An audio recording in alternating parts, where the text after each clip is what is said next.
Assalamualaikum warahmatullahi wabarakatuh. Kita akan melanjutkan materi yang kedua dan merupakan pertemuan ketiga terkait sama rekonsiliasi bank. Rekonsiliasi bank ini merupakan suatu daftar yang isi penyebab perbedaan antara saldo kas menurut perusahaan dan saldo kas menurut catatan bank.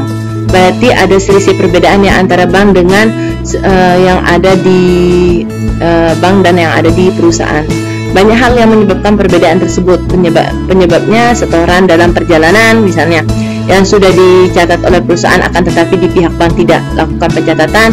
Cek yang beredar ini yang dilakukan oleh pihak perusahaan tapi belum dilakukan pencatatan oleh pihak bank. Cek kosong ini sudah dilakukan pencatatan oleh pihak perusahaan dan pihak bank menyatakan bahwa ceknya kosong sehingga perusahaan tidak mengetahui bahwa cek itu dalam keadaan kosong atau tidak ada dananya di pihak bank. Ini biasanya melalui pihak ketiga ya.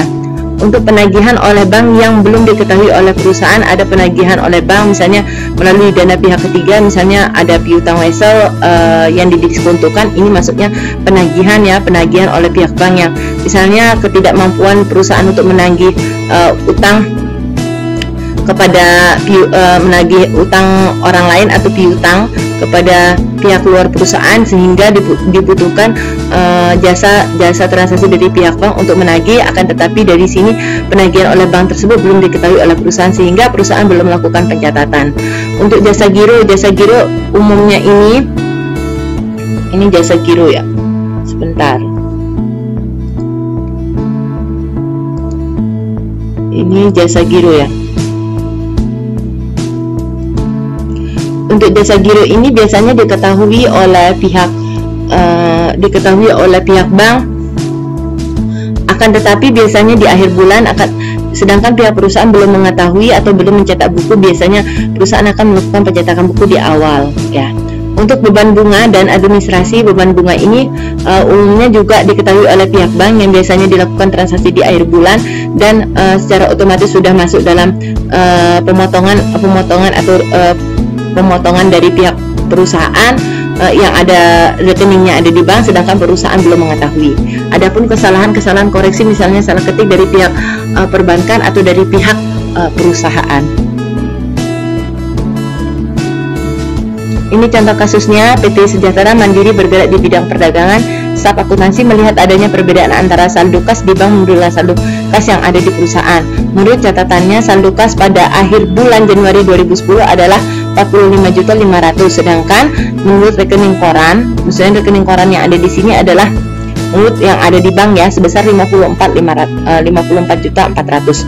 Setelah ditelusuri, akun menemukan beberapa informasi yang terkait dengan perbedaan. Jadi ada ini menurut saldo yang ada di perusahaan 45.500, sedangkan yang menurut yang ada di bank 54.400. Sini banyak sekali letak perbedaannya. Di sini ada setoran kas ke bank pada tanggal 31 Januari ya.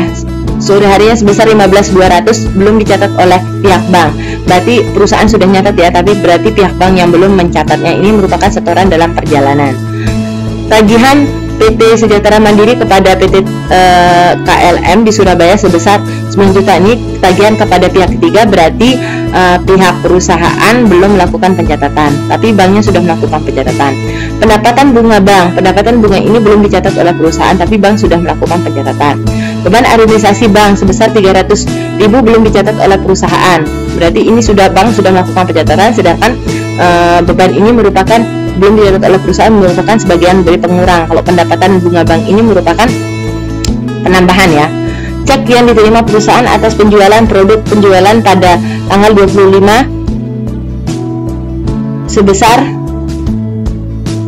4 juta, ternyata tidak ada dananya. Berarti ini dari PT Dingdong ini berasanya tidak ada dananya, berarti ceknya dalam bentuk kosong. Perusahaan sudah melakukan penagihan, tapi ternyata pihak Dingdong ini melakukan penipuan anggapannya ya. Berarti di sini ternyata ceknya tidak ada dananya gitu ya pada pihak Dingdong ini. Dia sudah nagih, terus dia mau mencairkan, atau misalnya dia nanti berdasarkan cek yang diberikan kepada pihak bank akan dicairkan ya. Berarti ini dicairkan tapi ternyata dananya tidak ada, sedangkan pihak perusahaan sudah mencatatnya atau mengurangi piutang itu sendiri dan mencatatnya sebagai kas yang ada di perusahaan, akan tetapi tidak ada dananya, sehingga dari pihak perusahaan harus mengembalikan atau meretur, anggapannya ini mengembalikan piutang itu akan muncul ya.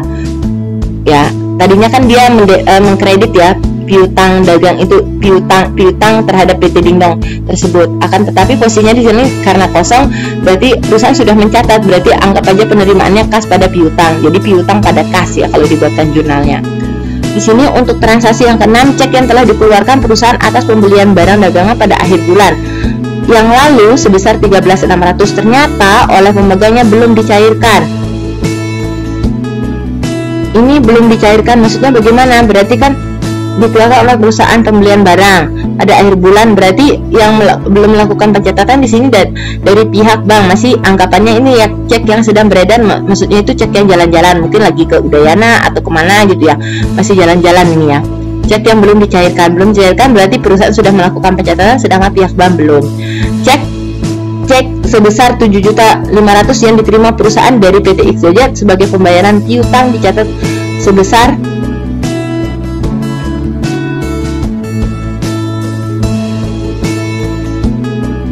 cek ini ya, sama juga cek ya ini ya sebagai pembayaran piutang. Cek sebesar 3.500.000 yang dikeluarkan perusahaan untuk biaya perbaikan kendaraan oleh staf akuntansi perusahaan dicatat sebesar 2 juta. Ini kesalahan catat ya.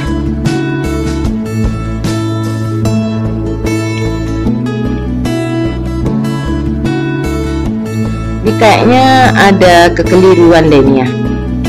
Ini transaksi cek sebesar 7.500.000 diterima dari ini cek ini, kalau yang ini terkait sama cek ini berarti ini kesalahan catat juga, berarti ada selisih berapa ini? Selisih 5 juta ya. Kalau yang ini selisihnya 1 juta ya. Nah, ini ya, ini ada 7.500.000 berarti salah mencatat, dicatat sebesar ini ya. Berarti yang nomor 7 dan 8 ini kesalahan pencatatan ya. Sekarang ini untuk rekonsiliasi bank dicatat saldo kas menurut perusahaan nilainya berapa, saldo kas menurut bank berapa. Berarti dilihat dari ini ya. Menurut catatan saldo kas pada akhir bulan sebesar 45, sedangkan menurut rekening koran sebesar 54. Bisa dilihat di sini saldo kas menurut perusahaan 45, di sini 54 ya.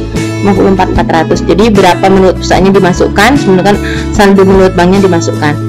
Kemudian ada penagihan piutang oleh bank, kemudian 9.600.000. Ini penagihan oleh pihak ketiga, ada di soalnya ya. Ini 9 juta kepada pihak ketiga, 9.600.000. Kemudian pendapatan bunga bank. Sini pendapatan bunga bank ini sudah dilakukan pencatatan oleh pihak bank ya. Ya, pendapatan bunga. Ini merupakan penambahan, sedangkan kesalahan catat di sini tergantung dari soalnya ya, bisa di debit, bisa di kredit ya. Bisa sebagai penambah atau sebagai pengurang. Cek yang beredar 7.500.000 yang diterima perusahaan ya, dia kan menerima pembayaran dari piutang ya. Karena dia menerima piutang berarti kasnya nambah dong, 7.500.000 dikurangi 2 juta, masih ada kurang 5 juta di sini untuk posisinya, sehingga kesalahan catatnya di sini akan menambah jumlah kas yaitu sebesar 5 juta. Kemudian beban administrasi ini sudah dilakukan pencatatan oleh pihak bank, berarti perusahaan belum melakukan pencatatan. Cek kosong di sini akan mengurangi jumlah kas yang diterima. Berarti sini 4 juta ya. Cek kosong ini ada soalnya di poin ke-5 ya, karena tidak cukup dananya. Kemudian untuk kesalahan catat ini di poin nomor 8 ya. Dikeluarkan perusahaan untuk biaya perbaikan kendaraan oleh staf akuntansi perusahaan dicatat 2.500.000, berarti ada kekurangan pencatatan sebesar 1 juta untuk kasnya ya. Kasnya berarti di sini dikurangi kasnya sebesar 1 juta. Sedangkan untuk menurut kas saldo kas menurut bank di sini ada setoran dalam perjalanan itu sebesar 15 juta.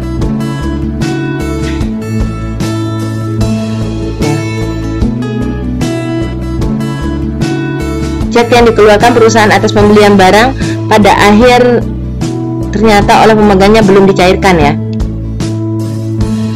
Ini cek yang beredar ya, yang belum dicairkan 13.500. Sedangkan setoran dalam perjalanan ini belum di store ya.